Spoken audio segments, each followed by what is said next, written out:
Saudações, alunos de transmissão de calor. Eu sou o professor Gabriel. Estamos mais uma vez aqui para a realização de uma videoaula com exercício de transmissão de calor. Senhores, eu tenho notado que a taxa de visualização dos vídeos tem caído. O que isso significa? Significa que provavelmente vocês estão se preocupando menos com os assuntos. Eu acho que isso é um tanto quanto temerário e eu sugiro que vocês voltem a retomar os estudos, mesmo porque nós estamos a 2 semanas dos exames finais. Tá legal? Pessoal, eu peguei um exercício para vocês que está na lista de exercícios, que é o 283, e ele é um belo exercício abrangente, de modo que a gente consegue discutir muitas coisas durante a sua solução. Dessa forma, eu vou acabar resolvendo ele, embora seja um exercício que envolve o assunto de aletas também. Tá legal? Já que vocês podem pausar o vídeo a qualquer momento, pausem esse vídeo, façam uma boa leitura e sigam para a condição da resolução do problema. Perfeito. Senhores, aqui nessa questão ele foi muito claro com a existência de 2 modelos. Um modelo que é um tubo curvo, que se ele for retificado, seu comprimento dá 4,5 metros, e um outro modelo B, que entre esses tubos curvos ele coloca uma série de plaquinhas. E o objetivo principal dele é certamente comparar a vazão em massa utilizada no modelo A e a vazão em massa utilizada no modelo B do fluido refrigerante, que é o R134A. Observa que o R134A ele entra na fase de vapor e vai condensar. Para que haja condensação, ele tem que perder energia para o meio. Ele entra na fase vapor saturado e sai como líquido saturado do sistema. E a primeira pergunta que ele faz para a gente é: qual é a vazão em massa de fluido refrigerante desse modelo? Obviamente, para poder fazer o processo que ele está indicando na questão. Aqui é um típico, claro balanço de energia. Eu vou fazer um desenho simplificado do modelo A e a gente torna a discutir.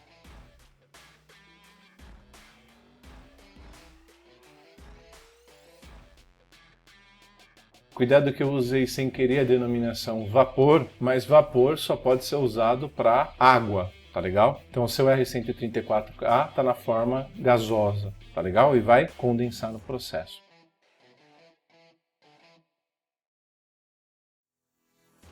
Aqui nós teríamos a troca de calor, e temos a troca de calor, por convecção e por radiação. Só que no enunciado ele te deu um elemento chamado de coeficiente combinado. E quando a gente tem o coeficiente combinado, é como se eu estivesse juntando todos os efeitos da convecção e da radiação num único coeficiente. E quando eu o uso, eu já estou pegando toda a troca de calor que eu estou tendo com as vizinhanças e com o fluido. Perfeito. Como é que eu vou fazer para resolver esse exercício? Simples. Eu vou fazer um balanço de energia no tubo e vou usar o tubo como sendo o meu volume de controle. Cuidado, nós temos entradas e saídas de fluido, então eu tenho que contabilizar isso como entradas e saídas de potência no meu sistema. Pela simples leitura do enunciado, fica fácil concluir que nós estamos trabalhando em regime permanente e não há geração interna de calor. Nós temos o fluido que entrando no sistema, ele vai perder por convecção e radiação numa batelada só pela condição de efeito combinado, menos o R134A deixando o sistema na fase líquida. Esse calor perdido no total, eu vou calcular ele como H combinado, área ΔT. E a área que eu estou disponibilizando para a troca de calor é a área lateral desse cilindro. É onde eu tenho a diferença de temperatura entre a superfície, que está a 50 graus Celsius, e o fluido e as vizinhanças.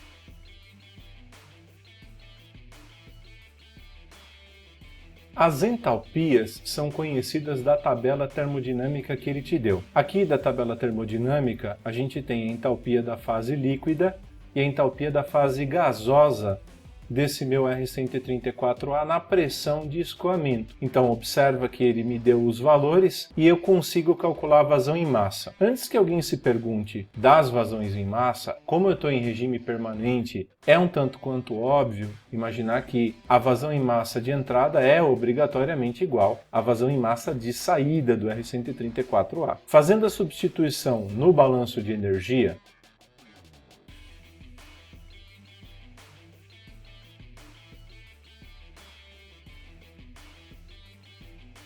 Determinei então a vazão em massa do R134A do modelo inicial que ele propôs, que é o modelo A. Isso aqui, todos vocês deveriam conseguir entender e interpretar só com os assuntos que a gente viu de P1. Muito bem. A segunda pergunta que ele vai fazer para a gente já vai cair na condição do modelo B.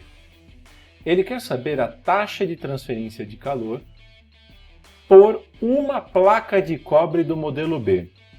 A diferença entre o modelo A e o modelo B é que ele foi lá e instalou uma série de plaquinhas entre os tubos. Essas plaquinhas entre os tubos vão funcionar como aletas. E aqui, se vocês observarem, tanto a parte superior da placa quanto a parte inferior da placa estão em contato com esse tubo que está a uma temperatura de 50 graus Celsius. Isso vai cair naquele caso de simetria, que resulta em, nessas placas, você não está estudando uma aleta, mas sim duas meia-aleta com ponta diabática. Então vou fazer um desenho mais simplificado aqui. Muito bem, olhando um isométrico da figura, entre dois tubos, nós temos uma placa. É um tanto quanto óbvio que existe um raio de curvatura aqui na lateral do tubo. E é óbvio que a gente vai simplificar essa pequena curvatura, mesmo porque a espessura da placa é 4 milímetros e isso efetivamente seria desprezível. Muito bem, nessa condição, essa placa ela atua como uma aleta. Só que toma cuidado, porque tanto a parte superior desse corpo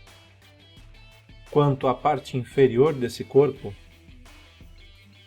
estão a 50 graus Celsius. E como eu já havia dito, isso aqui cai naquele caso de simetria, onde a gente vai ter não uma aleta, mas sim duas meia-aleta com ponta diabática. Cuidado que a distância do início até o final de uma dessas placas é 30 milímetros. Isso pode ser observado nessa cota. Então a minha aleta efetiva vai ter uma altura de 15 milímetros. Eu vou desenhar a minha aleta simplificada com as dimensões, porque isso é extremamente importante para que eu evite erros. Cortando então a nossa plaquinha, ela vai ser esse elemento, cujo qual a sua base é essa superfície do fundo.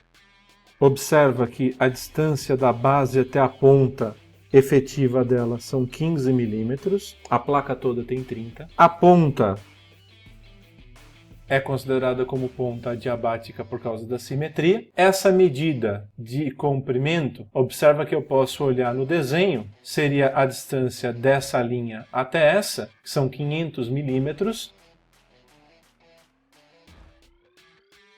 E a espessura dessa aleta, olhando no desenho de frente, ele me indica que a espessura são 4 milímetros. É para esse corpo que eu vou tentar achar a taxa de transferência de calor, e para responder a pergunta dele, eu vou resolver dessa aleta e o resultado eu vou multiplicar por 2 para indicar o quanto cada plaquinha que toca os dois tubos está transferindo de calor. Observa que aqui a primeira coisa que eu calculo é área e perímetro para a aleta. A área é obrigatoriamente a área por condução. Se você não entendeu isso, volta nos exercícios ou na teoria de aletas e assiste a aula de novo. É importante que você saiba. A área por condução é essa área perpendicular, que a transferência de calor por condução está indo da base para a ponta da aleta. Perpendicular a esse vetor, eu vou cortar e a área que aparecer vai ser a área que eu vou usar. Nesse caso, a área que aparece se eu cortar coincide com a área da base, que é 4 vezes 500 milímetros. O perímetro é o perímetro formado pela tua área de condução. Nesse caso, não tem nem nada restringindo a troca de calor. Então, o meu perímetro será essa aresta, mais essa aresta, mais essa aresta, mais essa aresta. A volta que contorna essa nossa área por condução. Perfeito. Sabido isso, basta substituir nas expressões, porque eu acertei a condição de contorno da ponta da aleta e também acertei área e perímetro. Agora é uma questão de substituição das expressões. Vou dar uma acelerada no passo aqui para a gente.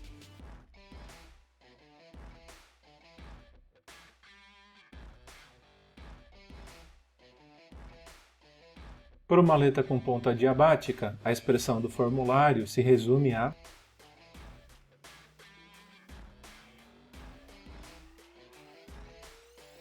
Não se esqueça que L é sempre a distância da base até a ponta. E no caso aqui, não me vai olhar no modelo completo, mas sim nessa aleta que são 15 milímetros. Aproximadamente 9,8 watts. Cuidado, não me use essa resposta, porque a pergunta foi específica sobre a placa. A meia aleta transfere 9,8 watts. Agora, a placa vai transferir o dobro porque ela é composta por duas meia aletas. Muito bonito isso, né? Legal. Aqui ele faz mais uma pergunta para a gente, que é o item C. A temperatura no ponto P indicado no modelo B. Temperatura no ponto P, o ponto P está exatamente na metade entre os tubos. Na metade entre os tubos é a distância da base até o meio, que são 15 milímetros. Só que cuidado, a sua aleta efetiva ela vai de 0 até 15. Então o ponto P está contido nessa superfície, que é a superfície da ponta diabática. Então aqui é o meu ponto P. E ele quer saber, nessa superfície, quanto é o valor da temperatura. Ora, já sabemos a condição da aleta, basta eu usar a expressão para a distribuição de temperatura na ponta da aleta. Para uma aleta com ponta diabática do formulário, essa temperatura indicada aqui é justamente a temperatura na coordenada que você quer. Então, no caso, eu quero a temperatura quando o meu x vale L. Porque eu estou buscando a temperatura nesse ponto P aqui. E nesse ponto P, o x parte de 0 da base, o P vai ser lá a pontinha da nossa aleta com ponta diabática. Então, o que vai acontecer aqui é que meu x vale L. Então, esse T, que é a pergunta que ele me fez, é a temperatura para a coordenada onde x vale L. Menos T infinito. Observa que eu estou fazendo x igual a L. L menos L dá 0. Cosseno hiperbólico de 0 dá 1. Substituindo pelos valores,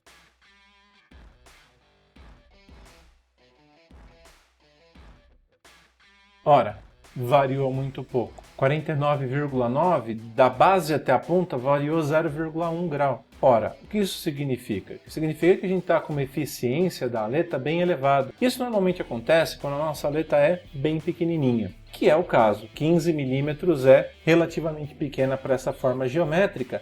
E o material da aleta também tem condutividade térmica muito alta. E é por culpa disso que a sua temperatura variou muito pouco. Ele encerra o problema com uma bela pegadinha de um balanço de energia. A última pergunta que ele faz para a gente, a vazão em massa de fluido refrigerante no modelo B. Nota, aqui tem uma série de caminhos para a transferência de calor. Eu vou estar perdendo energia por essas placas, eu vou estar perdendo energia para o ambiente, onde não tem as placas, eu tenho as entradas de massa de refrigerante e as saídas de massa de refrigerante. Então, efetivamente, o que ele quer aqui é um belo balanço de energia contabilizando tudo isso. Agora, cuidado que você não pode esquecer de desconsiderar a área que não está sendo ocupada pelas placas. Eu já explico isso melhor para vocês. Voltando para resolver o nosso item D, ele quer saber a nova condição de vazão em massa. De novo, eu vou fazer o meu balanço de energia. Ele é exatamente igual ao primeiro. E eu vou continuar usando o tubo como sendo o meu volume de controle. Então eu vou ter a vazão em massa de entrada e de saída no sistema. Cuidado com esse Q perdido. Se você observar, no início da questão, eu calculei esse Q perdido como sendo HA∆T. Agora, as aletas ocupam espaço sobre a superfície. E essa área não é mais πdl. Você precisa descontar os toques que as 8 placas fazem nos tubos. Então, se eu olho para esse desenho, nós estamos usando 8 placas. Isso significa que nós teremos 16 toques por onde eu tenho superfícies que não estão disponíveis para trocar calor com o ambiente. Por quê? Porque elas estão trocando calor com as placas. Tá legal? Não posso considerar troca de calor nos 2 lugares ao mesmo tempo.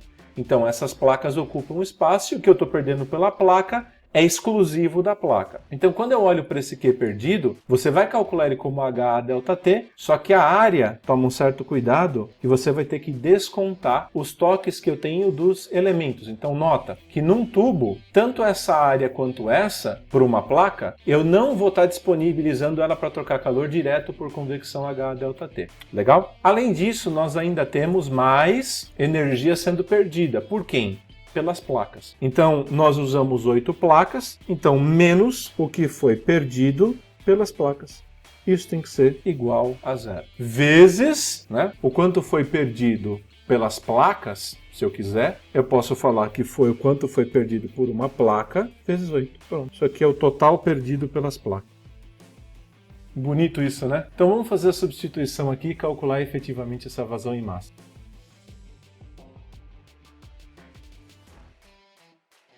Essa área aqui, ela vai ser calculada como a área lateral total, como se tudo tivesse disponível para transferência de calor, menos, observa de novo, 8 placas geram 16 toques. E essa área aqui corresponde à área do toque e corresponde com a área da base da aleta, que ela já está calculada aqui como sendo essa área que vale 0,002 metro quadrado. Legal? Agora sim eu vou substituir por números.